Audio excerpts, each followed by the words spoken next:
Well, the most important part of the bike is broken. The motivation. Needs a bit of repairing. Can't be having that now, can we? So with the motivation fixed and the capital edging closer, I got a little philosophical. Go out there, do what makes you happy, keep going, love yourself, and don't worry about the rest of it.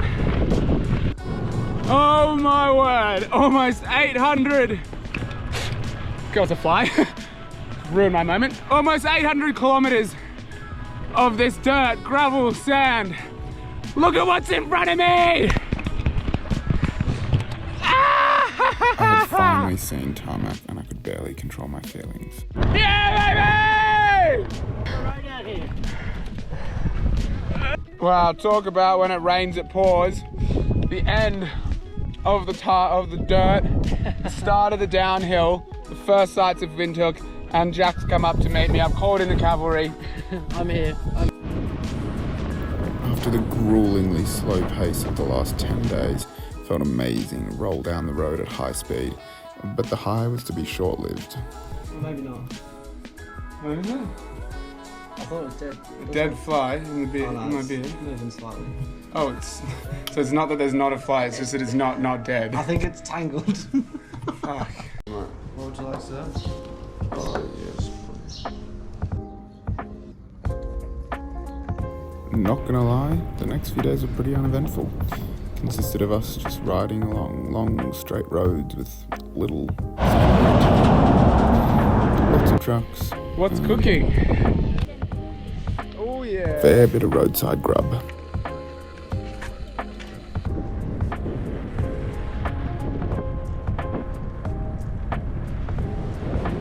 Got the food that we need to recover. Doritos, and we've got a beer and a ginger beer. Name a better sound than that. 12th straight day of headwinds. Looking at another 2 weeks of the same thing ahead of us. It's about time I admit it, I'm cycling in the wrong direction. God, Namibia's not letting us go easily. We're about 3 k's from the border, and the headwind will not relent. But the result for our great stubbornness? We've just made it to Botswana. See ya. So we've come to the tough decision that after 2 weeks of headwinds and looking at windy and the wind not going below 25 kilometers an hour for the next 6 days straight headwind, we're going to try and hitchhike with a 18-wheeler from here to Mountain so we get more time to enjoy the things that we care about and not just ride into a headwind just so that we can say we did it. We've had the wave over from the petrol station. It's been about 2 hours now. No dice. Yummy? We could just stay and watch WWE. Smackdown, yeah! After about half a day of trying, the boys were getting a bit dispirited until... There's something that doesn't.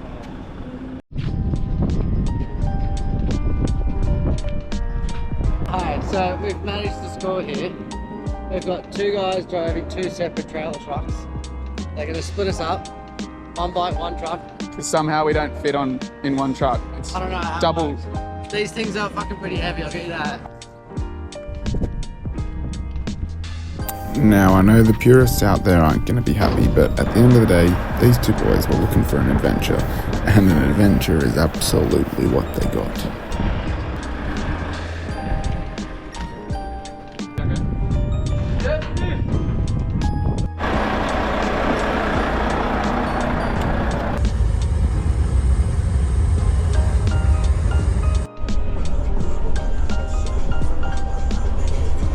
We ended up having such a good time with our truck drivers that they insisted we go out for a big night in this small town of Toteng. These boys So I'm inside the cab of the truck where the bike is.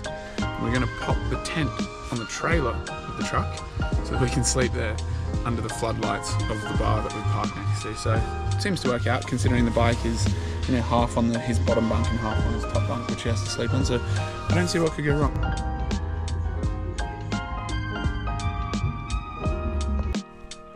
Good morning, world.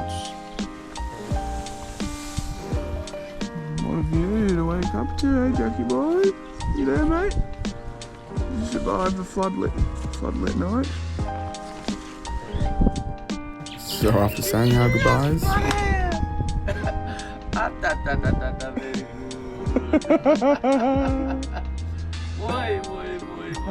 we battled cyclonic headwinds in search of a very unique experience. Doing today. We're going boating. BCF boating. We're heading into Okavango Delta on tiny little dugout canoes. The wildlife in a spot. What buffalo? Can't remember. Lions. Lions? Parkas. Parkas? Gale bocha.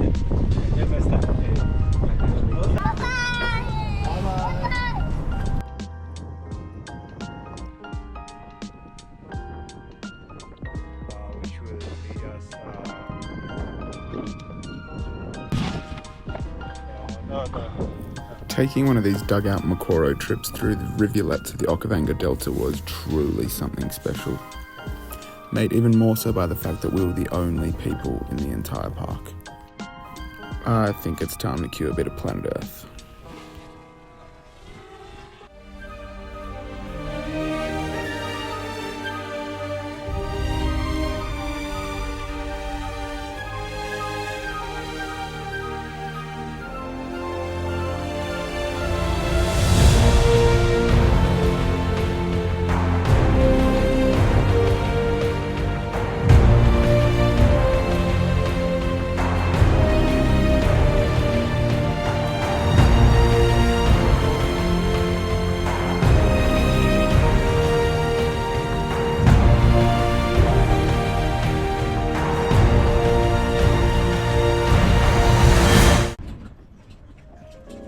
After yesterday's extravaganza, we could not wait to sink our teeth into what the Okavango had to offer, so it was right back out and onto the safari.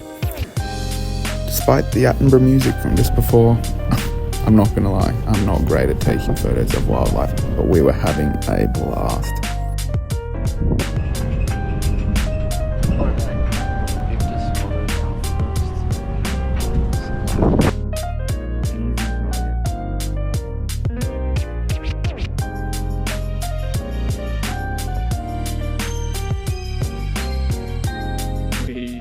Are out here. Can you believe it? This is the main drag in the Okavango Delta where the water runs through. We've driven through really deep desert, sand, arid areas to get to this point, and as you can see, the animals love it. We've got some kudu, some water bucks, some elephants all around, zebras in the distance, a huge family of elephants down here, putting dust all over themselves, mud, keeping themselves free from the sun and free from dirt and ticks. We just sat for about 25 minutes with the pride of 3 lioness, face to face, just looking into their primal instinct as they looked across the river at these elephants. I mean, it doesn't get much better than this. This is really the precipice of living.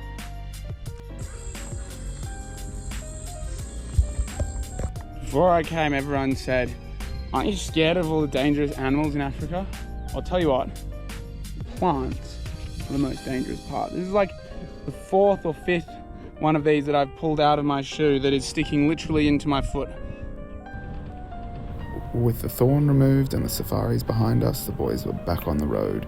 But little did we know that there were going to be no fewer animals in this part of town.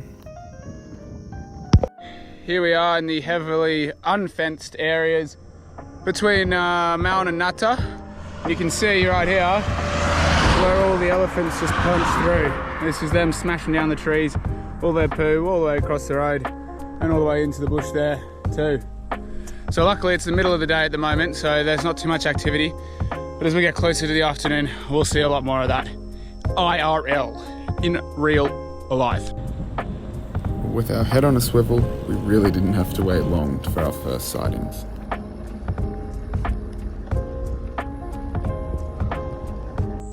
Just having a little bite to eat. And our mate's just having a drink.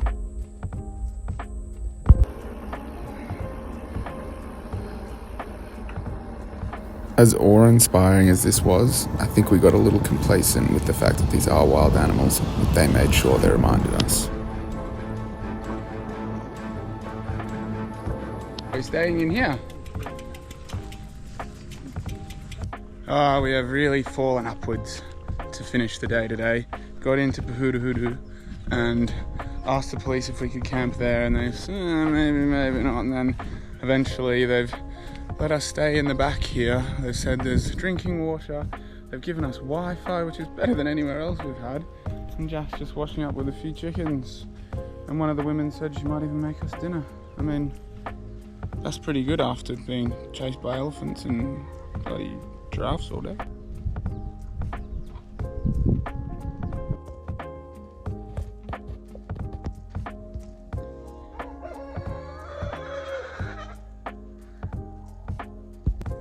This was our 5:45 alarm this morning. I tried to snooze it, but it wouldn't stop. This morning we were on a strike mission out into the salt pans to look for two things: baobab trees and meerkats. Let's get it. This baobab is called Hugo's baobab. It's 1,500 years old.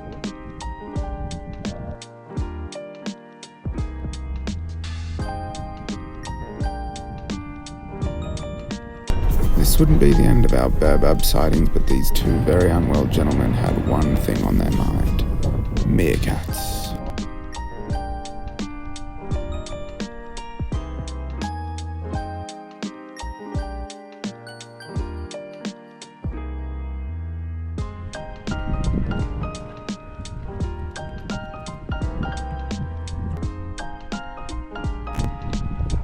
So after seeing the meerkats over in the savannah there, it's time to come and check out the pan, and it literally just changes like that.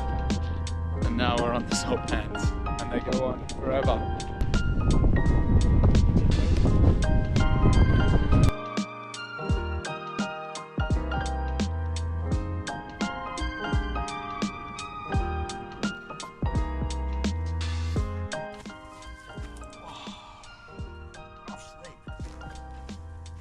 It is sunset and we're here at Planet Baobab, surrounded by baobabs, as you see over in the distance. Each one of them averaging over 4,000 years old, which is just kind of incomprehensible because these ancient trees, they are ginormous. The width of the base over here, I'll come and show you, is kind of, you can't get your head around it, or even your body around it, even your arms. You couldn't get your arms around it.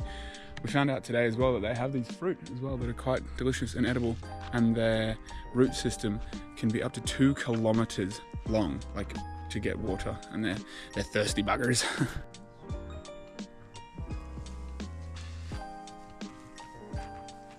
So, being an absolutely mega geo nerd that I am, this is a really interesting point on the map in the world. It's unique. It is the only point in the world where 4 countries come together, a quadrupoint. And it used to be an even more perfect quadrupoint, where all 4 of the countries, Namibia, Zimbabwe, Zambia, and Botswana, touched in the middle of the river. Now they've spread it a tiny bit, only 150 meters wide in the middle of the river, because they built this big bridge so that it goes directly between Botswana and Zambia. What are we doing today, buddy? We're going on an adventure. Another safari. Another safari. Oh. All our tech, which is not good. And Today was centered around the world-famous park of Chobe, found in northern Botswana, home to thousands of game animals.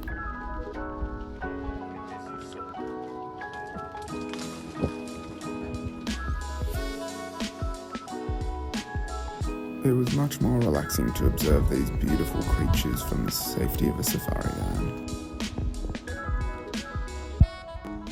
I don't remember a time when I rolled away my life, not a sweet old thing I would call. In the interim between game drives, we were lucky enough to be treated to music and a little bit of breath work. Super relaxing, as long as you remember to put your phone on silent. missed the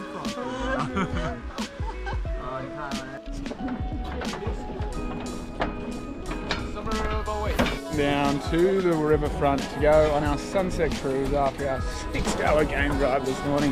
What a day! I won't bore you with any more animals because you know what they look like by now, but we managed to keep up a good festive spirit. Happy birthday to you!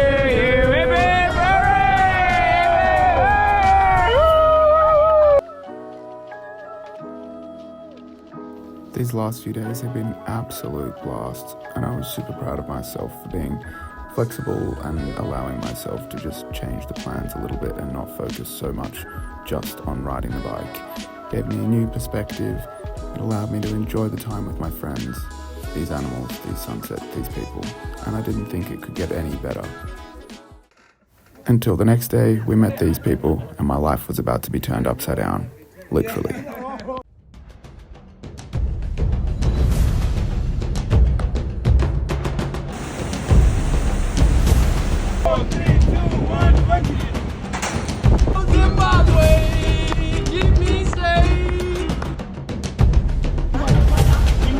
Oh, yum!